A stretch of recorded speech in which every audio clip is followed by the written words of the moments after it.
Next we have, you might know this girl.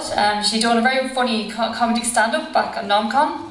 So give it to you, Sinead Lynch, stand-up comedy. Hello. Is everybody enjoying Eirtakon? I know. I would actually give anything for somebody to put like the Transformers sound clip into this thing whenever I flick it out. I really would. Well, anybody that knows me on Facebook will know that I've had a couple of alarming weeks to the point where I actually forgot Eirtakon was happening because I was too focused on what a horrible time I had over Halloween, just, you know, health-wise. And I figure at the next convention, they're not actually going to have a charity, they're just going to have the fun to get me 2 new steel hips and then possibly an iron lung. But Halloween is it's generally a really difficult time for cosplayers because it just seems like everybody's sort of getting into your hobby but then doing it really badly. And you know, it's just all your family and friends, and they'll always come to you to ask you for advice on what they should do as a costume. It's like, so you come with all these great ideas. You're like, okay, so you could be like a Disney princess, and I can be a Disney princess, and then we can like all be Disney princesses, and it'll be brilliant, and we'll all have soup skirts, and it'll be so awesome. And they go, no, that sounds like a bit too much work. I'll get one in the pound shop. And they're like, oh God, please don't. And you're like, no, it's great crack. I'll be a French maid. And 60 million French maids in the city centre later. What my usual plan is for these days in Halloween is I go in one of my more elaborate costumes to as many bars as I can that are holding fancy dress parties and winning all the prizes. Which in most cases it's usually a box of chocolates and a bottle of wine. So now on top of being a kind of folkly cripple, I'm also a fat alcoholic. Yes boys, I'm single. But of course, now if you're into Lolita as well, it's not any better because suddenly your parents and all your other friends will be going up to you and go, hey, it's Halloween, now you actually have an excuse to dress like a mad person. Like, this is a fashion, it's not a costume. And this one time, a friend of mine actually asked, could she borrow a dress of mine? And I was really excited. I thought that, oh, she's finally getting into the fashion, and she looked really cute in it as well. She borrowed one of my split wigs. And it wasn't until I saw her pictures on Facebook later that I realised she had gone to a fancy dress party as a clown. The only difference between the outfit she was wearing and the outfit I wore the previous week was the big red nose and the big floppy shoes. Bitch. But yeah, unfortunately this was a really bad Halloween for me this year because I couldn't do any of the things. What happened was, I ended up with hip and leg spasms. And, you know, to the point where I had to go down to the country to stay with my dad and they had to wheel me onto the train.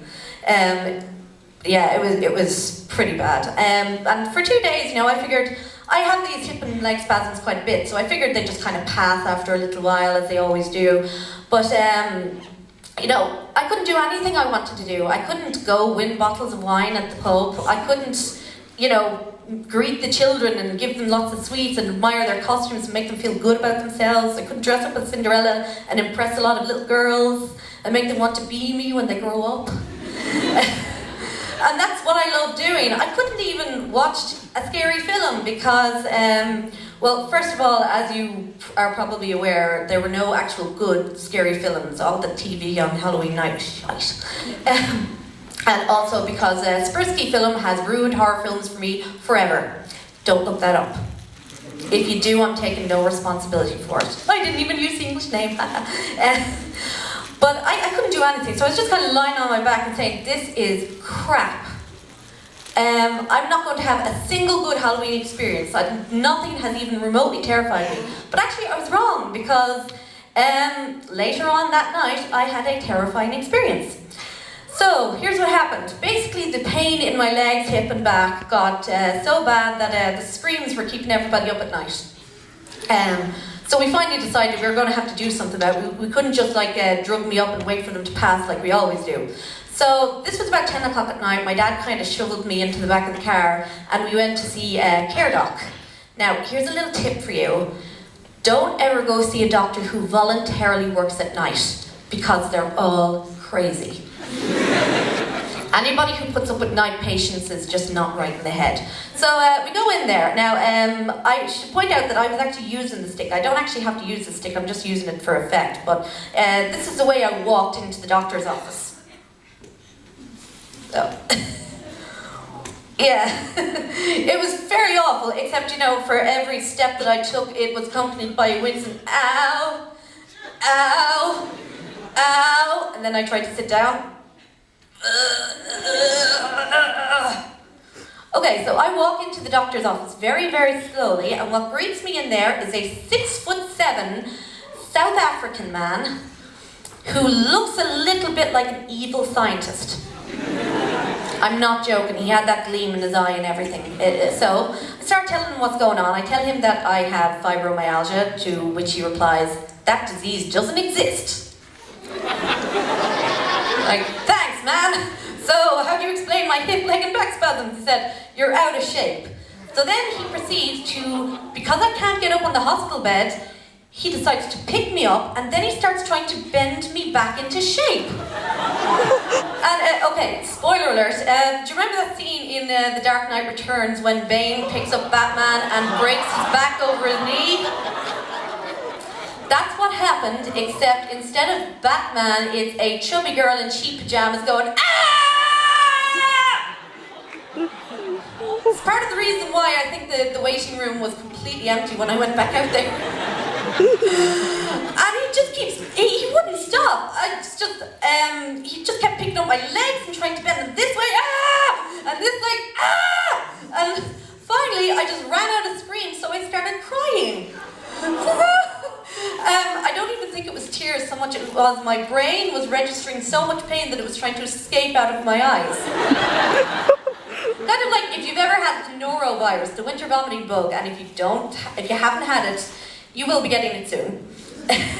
Because it's that infectious. They call it the winter vomiting bug, but it's not so much a bug as it is every internal organ you have trying to escape your body through every orifice. Yeah, I had it for 5 days one time. That was fun. It distracted me from the pain in my hip and legs. Let's just put it that way. So finally, by the time I'm all kind of cried out, I think the doctor actually started to feel a little bit bad. So he gave me this big injection full of Zydol. Now what he failed to realise is that I'm medicated for my fibromyalgia, which apparently doesn't exist, and I'm already taking Zydol, so it did sweet feck all. So I hobble out, but strangely enough, it seemed to kind of work. So yeah, essentially this is a real therapy, breaking your bones to make you feel better, or at the very least, disabling your pain receptors so that you no longer feel anything. Okay, so now I'm going to get off the stage because I don't have an appropriate closer, so bye.